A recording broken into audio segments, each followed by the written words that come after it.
Hello everybody, and welcome to this week's virtual patient updates with the rehab team here at Teton Raptor Center. This week we've been keeping busy, and let's just jump into our patients to see what we have going on. We currently have 4 birds in our ICU and oxygen room, all of them owls. We have a great horned owl 1030 that came in yesterday that was unfortunately entangled in a power line, but luckily not electrocuted.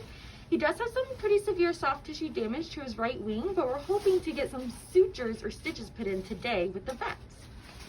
Great horned owl 1018A is still recovering from eye trauma in both eyes, along with great horned owl 1009. We are doing weekly eye exams on these 2 birds to track any progress in their overall vision.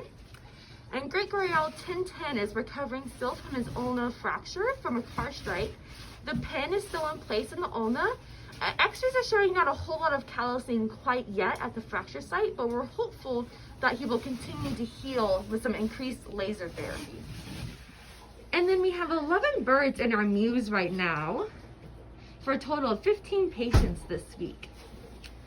This bird is great horned owl 1018B that is in a mew. He came in quite skinny and dehydrated, but otherwise no injuries. He is gaining weight really well so far, and hopefully once he gets a little bit more weight gained, we can start flight training him.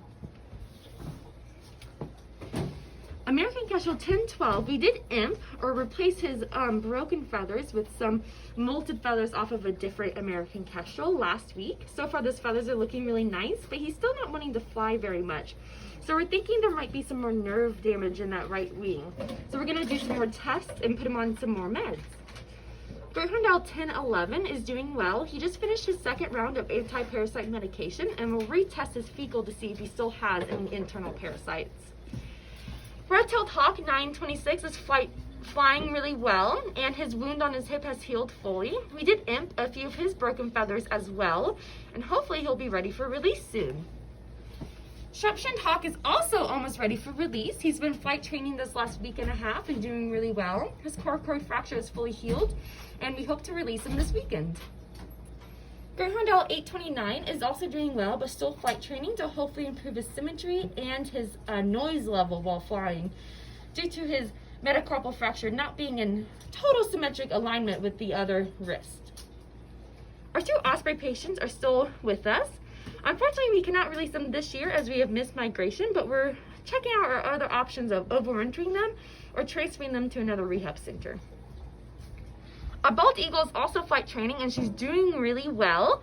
This week she's gotten to do 20 flights a few times, and hopefully she'll be ready for release in the near future.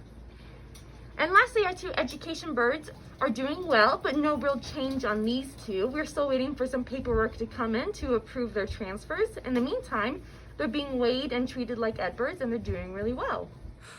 We did have 1 successful release this week, which is really exciting. An American Kestrel 829 that was hit by a car and recovering from an ulna fracture was deemed ready for release, and she was released down in southeastern Wyoming, and she flew away really well. Otherwise, we will be back again next week to let you guys know what's going on next week in our clinic. Thank you.